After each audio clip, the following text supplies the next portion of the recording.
중국이 남태평양 섬나라 솔로몬 제도와 비밀리에 군사-안보 협정을 맺은 사실이 밝혀지면서 전 세계가 발칵 뒤집혔습니다.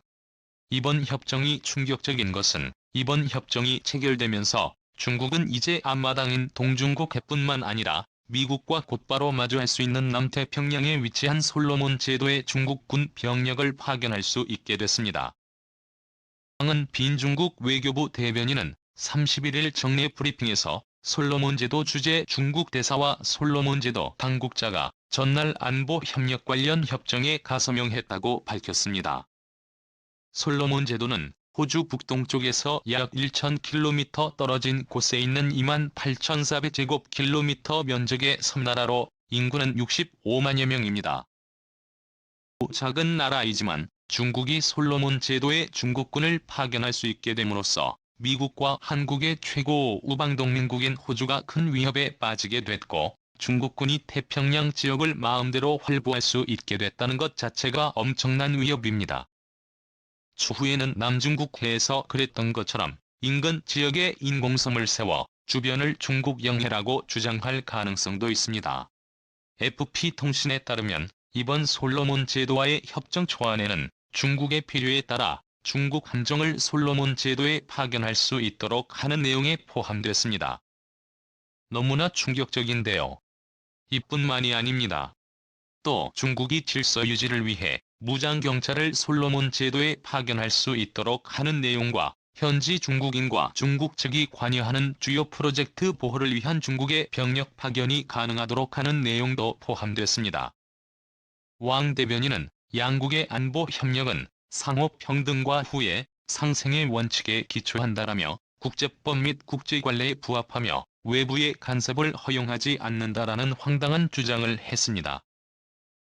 최근 협정 초안이 공개된 후 호주와 뉴질랜드 등의 중국의 영내 군사 거점 확보 가능성에 큰 우려를 표시한 바 있습니다.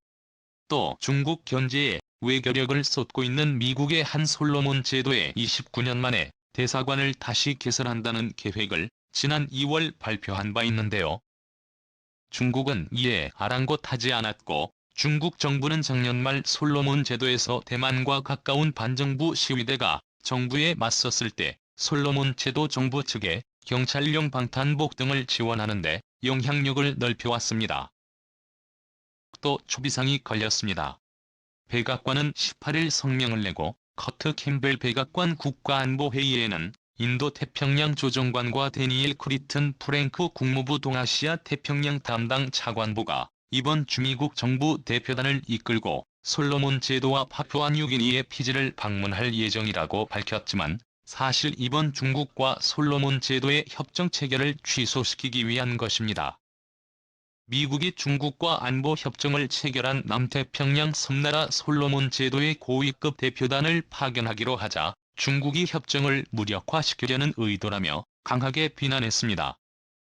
관영 글로벌 타임스는 20일 커트 캠벨 백악관 국가안보회의 인도-태평양 조정관의 솔로몬 제도 방문 소식을 전하며 호주가 중국과 솔로몬 제도의 안보협정 체결에 영향을 미치진 못하자 미국 고위 관료가 협정을 무효화시키기 위해 방문하는 것이라고 주장했습니다. 그러면서 초강대국 고위층이 보기 드문 방문이라고 비아냥 섞인 비판도 했습니다. 미국은 솔로몬 제도의 협력을 중단해버린 지 오래고 무려 지난 29년 동안 솔로몬 제도의 미국 대사관도 없었습니다. 때문에 이번에 중국이 솔로몬 제도에 파격적인 경제적 지원을 약속하면서 중국군의 파견까지 가능하도록 하는 충격적인 내용의 협정문도 체결할 수 있었는데요. 자, 그런데 이렇게 수십 년 동안 솔로몬 제도에 무관심했던 미국과는 다르게 한국은 솔로몬 제도에서 엄청난 영향력을 과시하고 있었습니다. 놀랍게도 솔로몬 국민들 사이에서 한국은 가장 호감 가는 국가이자 우리가 상상하는 그 이상으로 한국에 대한 애정이 강한 나라인데요. 실제로 솔로몬의 한글을 표기 문자로 도입했습니다. 1978년 영국으로부터 독립한 솔로몬 제도 내 공용어인 영어를 구사할 수 있는 인구가 1에서 2%에 불과하고 토착어와 영어를 결합해 70여 부족한 의사소통에 주로 사용되는 피진호 사용자도 많지 않아 모교육에 어려움을 겪고 있었는데요. 자국의 모국어 언어로 영어 대신 한국어를 사용하기로 하는 놀라운 결정을 내린 것입니다. 연구소는 과달카날, 주 1만 6천여 명이 사용하는 카리어와 말라이터, 주 5만여 명이 사용하는 과라녀를 한글로 표기한 교과서를 만들었습니다. 에서는 한글 교육을 받은 현지 교사 2명이 이 교과서를 이용해 지난 1일부터 땅아래 나중학, 교학 1로 삭발로 고등학교에서 한글을 이용한 토착고 교육을 시작했습니다. 서울대 여영 교수 등이 만든 교과서 코쿡 칼레 과라에는 현지 민단과 한국 창작동화 토끼전 등이 담겼으며 모든 텍스트가 한글로 표기돼 있습니다. 카리어와 과라요의 한글 표기는 자음과 모음을 우리 방식대로 사용하지만 L 발음을 리을을 겹쳐 쓴 자음으로 아예 발음은 비율로 표기해 구분하고 순경음을 추가하는데 발음 특성을 살리는 방향으로 변형됐습니다. 연구소는 내년 하반기부터는 중고등학교뿐만 아니라 초등학교에서 전 과목을 한글로 표기된 토착어로 교육하고 성과가 나타나면 솔로몬 제도 전역을 대상으로 사업을 진행할 예정입니다. 서울대 이호영 교수는 솔로몬 제도는 과거로 맞자 알파벳을 이용한 모교육을 시도하다가 재정 부족 등의 이유로 중단된 지 오래다. 과달카날 주지사 등 현지에서 한글 도입을 적극적으로 원했다고 말했습니다. 이 교수는 한글을 통한 모교육을 통해 문맹률을 낮추어 빈곤을 해결하는 것이 궁극적인 목표라며 세종대왕이 한글을 창조했을 때의 민분사상을 구현하자 하는 것이라고 덧붙였습니다.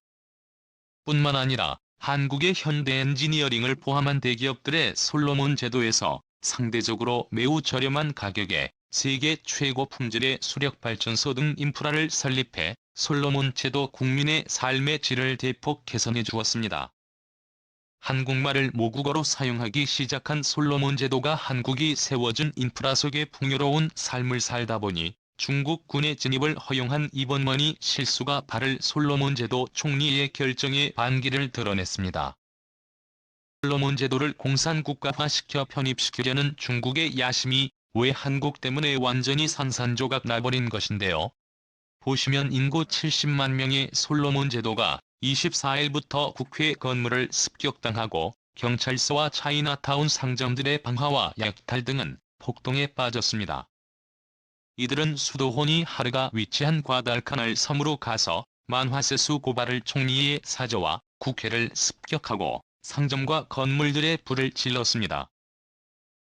군의 솔로몬 제도 진입을 허용한 수거 발해 총리의 사퇴를 요구하고 있는데요. 주민들은 소가 발을 총리를 포함한 중앙정부가 중국으로부터 뒷돈을 받았다고 비난했습니다. 실제로 중국은 최근 중국 공산당과 밀접한 한중국 기업 심지어 툴락이라는 이 나라의 섬하늘을 통째로 임대 배타적으로 개발하는 계약을 지방정부와 맺었습니다. 한국 그리고 미국과의 동맹을 원하는 솔로몬 제도 국민들은 자국의 차이나타운을 부수며 강한 반정부 시위를 펼치고 있습니다. 자, 그런데 여기서 중요한 점은 아직 중국과 솔로몬 제도의 협정이에요. 완전하게 체결된 것은 아니라는 것인데요.